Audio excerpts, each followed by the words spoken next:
سلام دوستان، خوش اومد به کانال خود تخم مرغ. امروز میخوام بریم با بهترین ورزشگاه‌های جهان آشنا بشیم. قبل از که بریم لایک یادتون نره.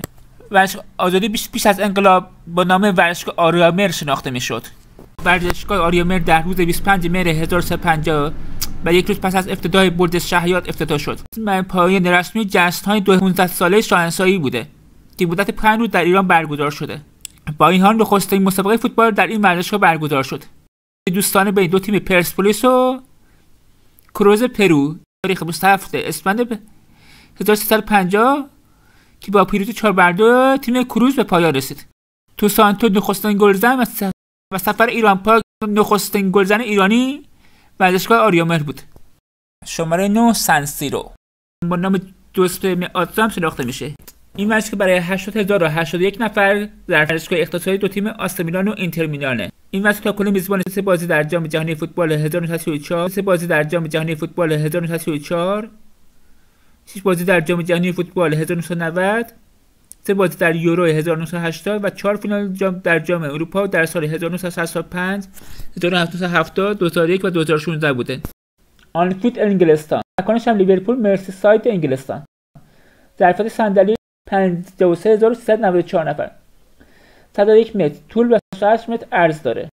بیشترین تعداد تماشاگر 81905 نفر در بازی لیورپول مقابل برهمپتون در 2 فوریه 1952 بوده. محیط الکتریک هم داره. 7 سانتیاگو برنابئو در واقع در چارمارتین مادرید اسپانیا. ظرفیت صندلی 81044 نفره.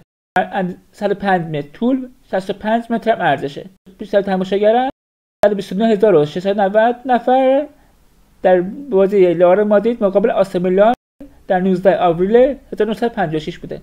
6 ورزشگاه اف ان بی یا فوتبال سیتی آفریقای جنوبی در واقع در جوهانسبورگ آفریقای جنوبی. ظرفیت صندلی 94736 105 متر طول، 68 متر عرض داره.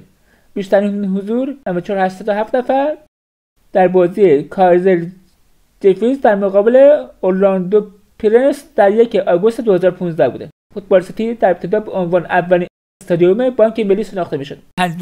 ورزشگاه آزتکا مکزیک، تلالپان مکزیکو سیتی در مکزیک. ظرفیتش هم 87523 نفره.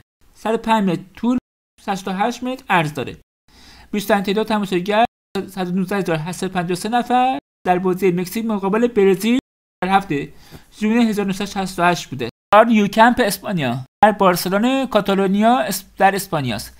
ظرفیت صندلی 99354 نفر. 105 متر طول، 68 متر عرض داره.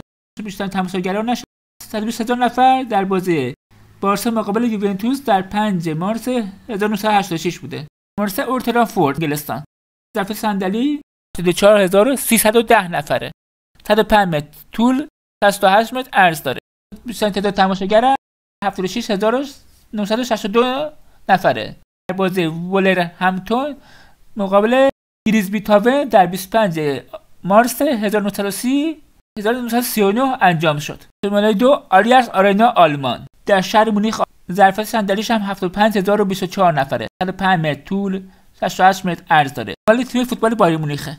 شماره 1 ورزشگاه ومبلی انگلستان واقع در ومبلی لندن انگلستان. ظرفیت صندلیش هم 90000 نفره. طول 105 متر، عرض 68 متره. تعداد تماشاگر 89874 نفر در بازی کاردیف سیتی مقابل پورتسموث در 17 مه 2008 بوده. ومبلی خانه فوتبال انگلیسه. بچه‌ها تا اینجا همراهمون بودید. لایک و فراموش نشه، کامنت هم بذارید. دوستتون داریم. تا ویدیو بعدی، بدرود.